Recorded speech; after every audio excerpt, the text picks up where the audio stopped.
এবার নজর রাখবো বীরভূমের দিকে। বীরভূমের নানুরে আবারও বোমাবাজি, ধূপসরার উপপ্রধানের বাড়ি লক্ষ্য করে বোমা।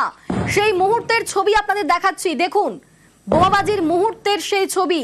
বীরভূমের নানুরে আবারও বোমাবাজি এবং প্রায় 1 ঘন্টা ধরে বোমাবাজি হয় এমনটাই অভিযোগ উঠছে। আর সেই মুহূর্তের ছবি আপনাদের এই মুহূর্তে দেখাচ্ছি নিউজ 18 বাংলার পর্দায়। আমাদের সঙ্গে এই মুহূর্তে রয়েছেন আমাদের প্রতিনিধি ইন্দ্রজিৎ। কারা এই কাজ করলো, তাদের উদ্দেশ্য কি ছিল, 1 ঘন্টা ধরে বোমা কেন চললো? গ্রাম পঞ্চায়েত রয়েছে, সে গ্রাম পঞ্চায়েত উপপ্রধান শেখ জামু, তার বাড়িতে বোমাবাজি করা হয়েছে গত রাত্রে, এমনটাই কিন্তু অভিযোগ। আর কি কারণে অভিযোগ করা হয়েছে না, জামু বা উপপ্রধান যিনি জানাচ্ছেন যে এলাকার যে সমস্ত দুষ্কৃতীরা রয়েছে তারা এলাকা দখল নিতে চাইছে এবং এলাকাকে উত্তপ্ত করতে চাইছে এবং তার জন্য তিনি কিন্তু পঞ্চায়েত যেতে পারেন না, এমনটাও কিন্তু তিনি জানিয়েছেন।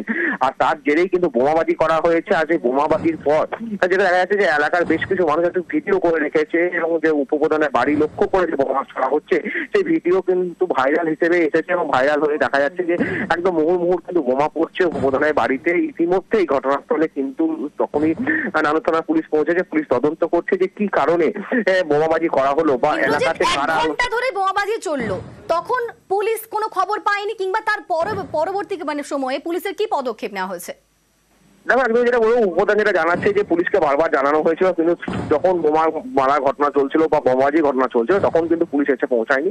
বোমাবাজি শেষ হয়ে যাওয়ার পরে কিন্তু পুলিশ এসে পৌঁছায় এবং যে সমস্ত বোমার দাগ বা শুল্লি যে সমস্ত পড়েছিল উপপ্রধানের বাড়ির মধ্যে সেই সমস্ত কিন্তু তারা সরিয়ে ফেলে এবং তাদেরকে অর্থাৎ উপপ্রধানের পরিবার এবং উপপ্রধানকে আশ্বাস দিয়ে গেছে যে দোষী ব্যক্তি যারা দুষ্কৃতী বলা হচ্ছে তাদেরকে কিন্তু অবিলম্বে গ্রেপ্তার করা হবে, এমনটাই কিন্তু পুলিশ জানিয়ে গেছে এবং পুলিশ তদন্ত করছে। যদিও উপপ্রধান যেটা জানাচ্ছে যে পুলিশের কাজে তিনি সন্তুষ্ট নন বা তিনি জানেন যে পুলিশকে বারবার ডাকা সত্ত্বেও কিন্তু পুলিশ যে মুহূর্তে ঘটনা ঘটছিল অর্থাৎ 1 ঘন্টা ধরে বোমাবাজি করার ঘটনা ঘটেছে তখন কিন্তু পুলিশ কেন আসেনি সেটা নিয়েও কিন্তু প্রশ্ন তুলছেন উপপ্রধান জামু শেখ।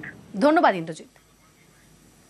কিছু দুষ্কৃতী আমার বাড়িতে বোমাবাজি করে, আমি পুলিশকে খবর দিই, পুলিশ অনেক পরে আসে, যেগুলো বোমাবাজি করা হয়েছে সেগুলো পুলিশ নিষ্ক্রিয় করে এবং তাদের বাড়ি না গিয়ে আমার বাড়িতে যেগুলো বোমাবাজি হয়েছে সেগুলো পুলিশ পরিষ্কার করে ঝাঁটঝাঁটা দিয়ে দেয়। আমি জানি না যে কী কারণে তারা এইভাবে অত্যাচার করছে। আমি পঞ্চায়েত যেতে পারি না, পঞ্চায়েতে হ্যাকেল করে। অভিযোগ দলেরই একটা অংশের